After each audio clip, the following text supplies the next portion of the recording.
Welcome back to the Run Radio podcast. I'm Trina Rochelle, and my guest today, Mia Smithson. Welcome. Thank you. I'm excited to be here. I'm excited to have you. You are with a business called the 30K program. So, what does that mean?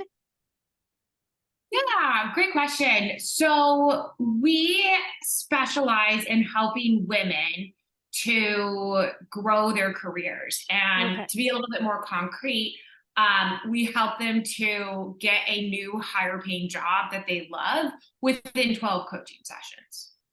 12 coaching sessions. So that's a pretty quick amount of time for a big job. How do you start off tackling such a mission? It all starts with a strategy, right? If you don't know where you're going, then you won't know if you've arrived, right? Oftentimes I see job seekers who do what's called the spray and pray.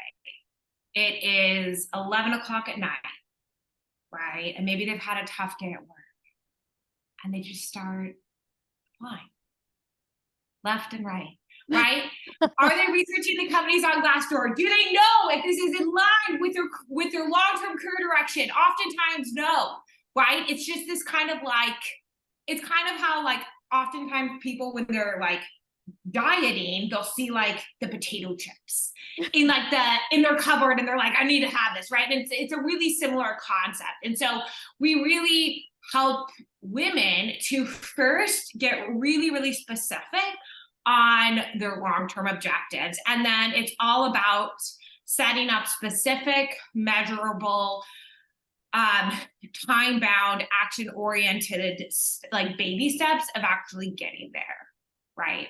So first of all, it can be very overwhelming. Like you're saying, you're on your job sites, looking around at everything that looks somewhat interesting. Like, oh, yes, that's going to be it, especially when you're in weak moments. How do you help people shift their mindset as they're searching out all of these options and get into a better frame of mind? It's all about developing your acceptance criteria, right? So maybe, I'm looking for a company that has at least 3.5 stars or above on Glassdoor, where they have, work-life balance is one of the things listed as a part of their culture, right? It may be a certain salary that you're targeting, remote, it could be flexibility. There are like literally hundreds of different kind of things that you could negotiate for, but it's really about defining out what those key drivers are that will enable you to fulfill your longer term career objectives while still enjoying like the present and while still enjoying that next role immensely. How did you get to figure out what it was that you were passionate about? How long did it take you to hone in and take yourself to the next level? Okay, my career journey is definitely not, I would say, the standard. So right after college, I taught English in Thailand. And yeah, it was definitely unusual. I got back to the States and I was like, you know what? I want to get my doctorate in clinical neuropsychopharmacology. And everyone in my family is a doctor, right? And so that's just it's a very normal thing. My parents were like, yeah, oh my gosh, we'll connect you with people. Like that was just a very, normal thing in my family. And so I did the pre-doctoral training. I got accepted into one of the top doctoral programs for, neuropsychopharmacology. And concurrently, I was supporting myself by working as a technical recruiter. And I just started really falling in love with it. I still have thank you notes from people who I've helped them find jobs that they just really, really love, right? And it's really like you hear it in their voices, like this impact that is made when people find that new job that they adore.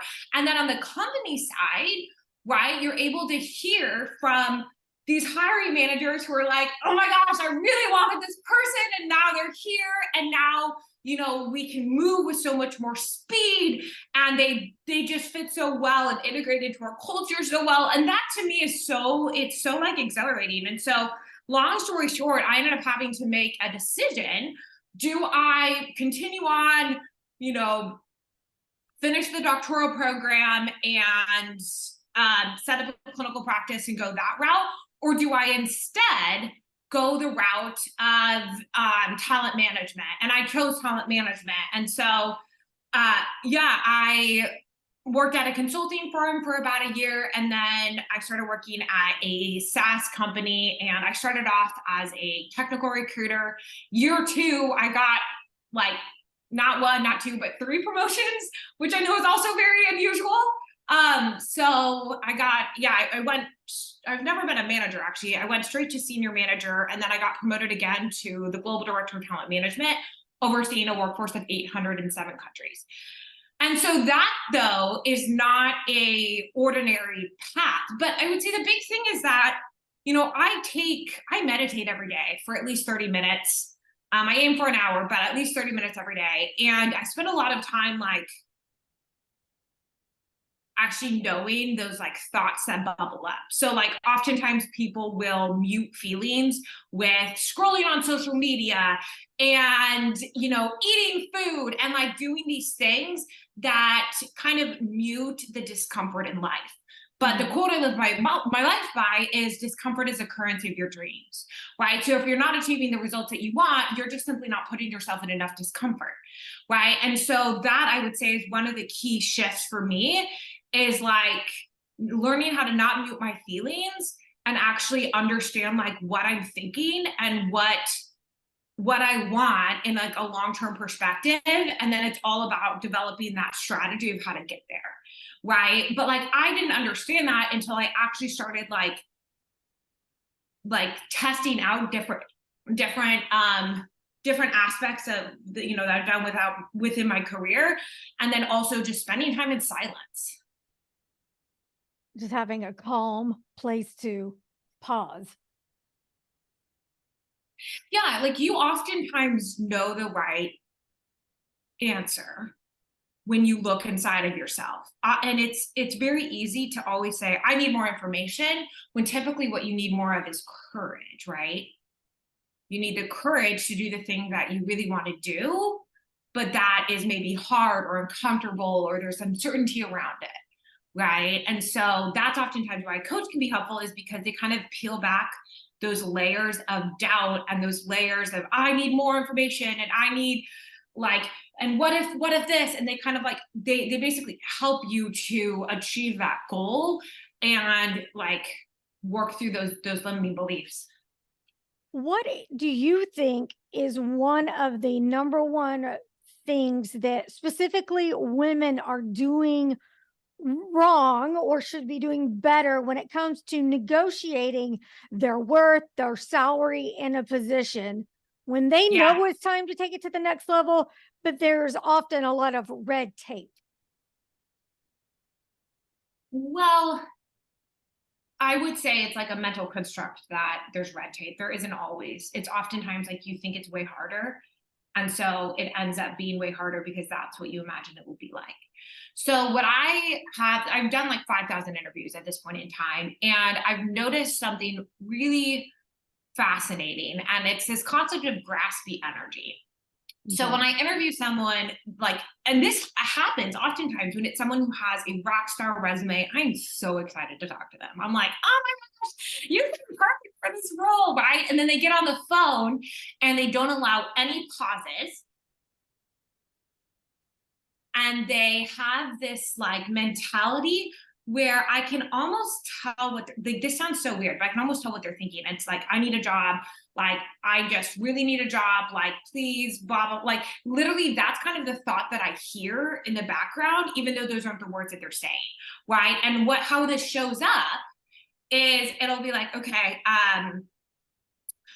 oh, like, do you have experience with like this specific thing? And they'll be like, oh, no, I don't have experience with that. And I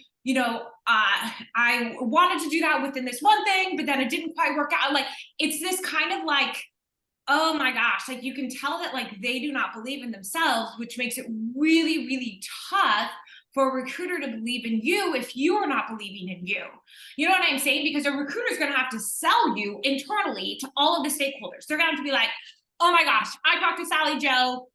You need this person on your team. Sally Joe knocked it out of the park, like has the exact type of like whatever React and AI experience that you're looking for. She is at like go like this person is going to be amazing. And like you it honestly does all start with like belief in yourself, which enables you to further have that belief in your skill set, and then speak in a way with more like authority in who you are as a person. So And you from think, that, what? sorry, I'm sorry. You think though that then women are kind of discounting themselves and not being confident when they show up to interviews then. Is that what you're saying? Oh, 100%. I think that Okay. that is a large part of the reason why women make 17.7% less than men do in the United States on average. When I said red tape, what I meant was a lot of times you'll get a lot of bureaucracy that you're told that you have to go through to get to the next level, or it's going to take time. We don't have budget. What do you say to that when you feel like someone's done the work? She feels like she's ready to go. She's got her confidence up, and then she's being told these kind of delays or Okay. processes that have to. Well, and so that is true sometimes, right? I mean, sometimes companies don't have the extra budget to. I mean, when you look at it statistically speaking, companies promote, and it ranges, but it's typically about 10% of their workforce every single year, and that's typically what they allot budget for. So not everyone will be promoted every year, right? But I think it's about um, build like showing so much value and giving and giving and giving and demonstrating that value. And typically, I mean, in my experience, I've always seen value be rewarded, right? If you're that go-getter, you're bringing up those ideas, you are like, knocking your sales quota out of the park, people are going to notice. So like, yeah, if they don't have budget in the next 6 months to promote you, if you keep that up, I mean, I don't know too much. Like you are most likely, will make that happen. Yeah, it's interesting. I think that what I oftentimes see though is that people take the opposite approach, and it's this like, I need to be promoted because I've been here for 3 years. Mm-hmm. And like that is not the type of thing that will get you that promotion. Instead, it's the mindset of like, what is the value that I'm bringing? How can I demonstrate more value and actually like give to this company even more? Because that is the type of behavior that promotes. And it may not be, once again, this week, it may not be even in the next 6 months, but that is the behavior that gets rewarded. And I've seen that time and time again. Do you think the value of seniority is outdated? Mm, no, I think that seniority, like, are you meaning someone who's been with a company for a really long time being like Hmm. undervalued? Is that what you're saying? Hmm. No, I would not say so. I think if it's the type of company that you'd want to work with, they value people who've been there for a really long time. I mean, that's what I've seen shown. Uh, yeah, I mean, oftentimes it's the people who've been there for a really long time that they know the deep nuances of what's going on in the organization. Like, I think that alone is a piece of value that someone new just wouldn't have. Yeah. Tell me about a client that you've had and you've watched them come in with, no concept of what they want or where they're going, and then to just thrive. Yeah, it's interesting. I will say that the majority of the people that we work with are at a level in their career already where they have some sort of a plan, but it's more so the like clarifying of the plan and the tightening up of it. You know, like we don't typically help someone who is like just graduating and is like, I don't know what to do. Like it's typically someone who has built up a level of credibility in a specific space. So one example would be yeah, there was someone who was a recruiter making about like $80,000, and she wasn't enjoying what like the company culture, and just like she loves recruiting, but she wasn't enjoying necessarily like the specifics of being a part of that organization. And she felt like she was underpaid for the value that she was delivering. And so I helped her to increase her compensation, and she increased it to, I think it was like 125. And then on top of that, there was like a bonus structure and like stock as part of that. And so that was super cool because it happened in just a couple of months, and the company culture at that new place was like exactly what she was targeting, and was just something that just really aligned with, yeah, what she was looking for in a company. What do you like most about your job in helping people develop, grow, and explore and develop their talent?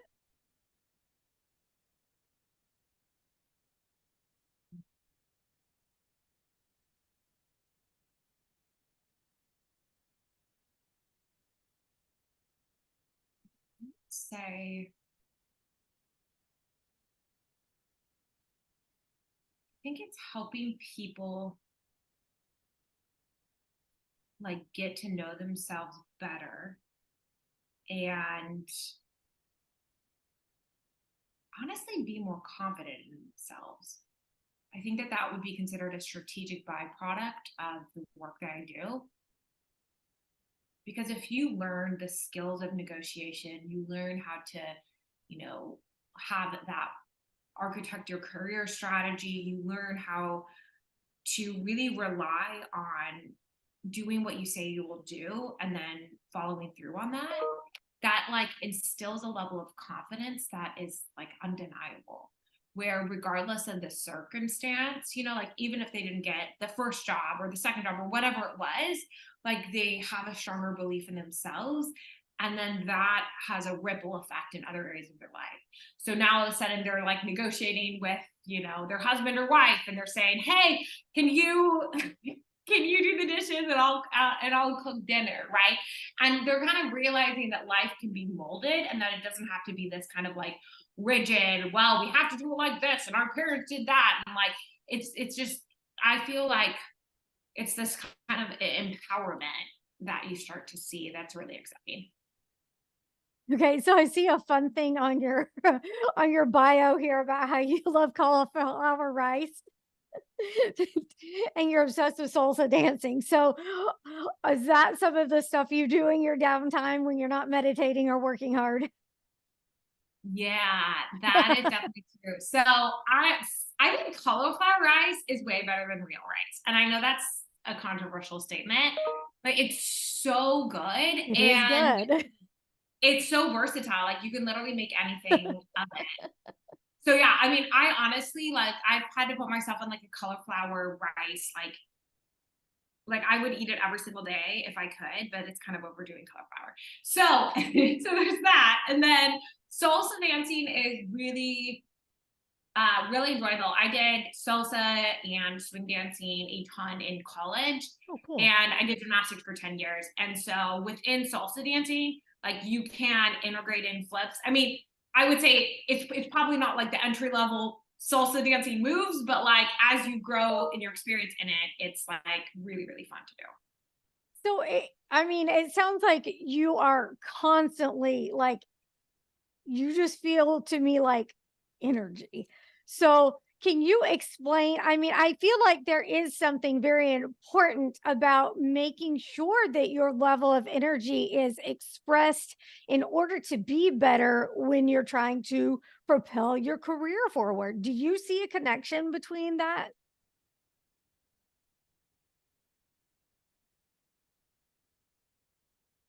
Yeah, I would say the biggest thing that helps is a gamification of discomfort, which is probably not what you're expecting. But I count the rejections that I have. So like right now, I have from January 1, I have hold on, I can tell you the exact amount. Okay, I'm not dating. I have like 120 rejections from January 1. And I really need to step up my game. I would like to finish this year with at least 500, right? Because I know that the more rejections that I have, the more successes that I'll also have. And so I think it's like an unattachment to like the outcome of things. And it doesn't mean that you do not care about the thing. It is that you do care about the thing, but at the same time, you know that whether it's this or whether it is something else, like you will not stop until you find the thing that like aligns with whatever you're looking for. You know what I'm saying? So I oftentimes think of I don't know if you've ever gone, sometimes they have them at grocery stores and they have this like chipmunk game. And it's this like whack-a-mole. And so you basically like whack down these like chipmunks and they like pop back up. And so it's like you walk them down and then they pop back up, and then you walk them and you knock them down and they pop back up. And that's kind of like how I imagine, like if you can treat like rejection and failure like that, it just becomes so fun because like you don't now, like you're not trying to avoid those things. Like that is just like it's part of the journey of like doing anything meaningful. So tell everyone why they should connect with you and how they can connect with you. Yeah. So you can go to the 30kprogram.com and you can download Master the 7 Seconds, which walks through our framework for, working through your resume. It has resume samples from people who worked at Microsoft, at Airbnb, at Google, and has like resume keywords from Harvard. So yeah, and that's completely free. And then you can also schedule a consult call as well. All right. And again, that website one more time. The 30kprogram.com. If you Google it, our SEO we're number one ranked. So you can just type it in, you'll find us. All right. Thank you so much for sharing. I appreciate your time. Thank you.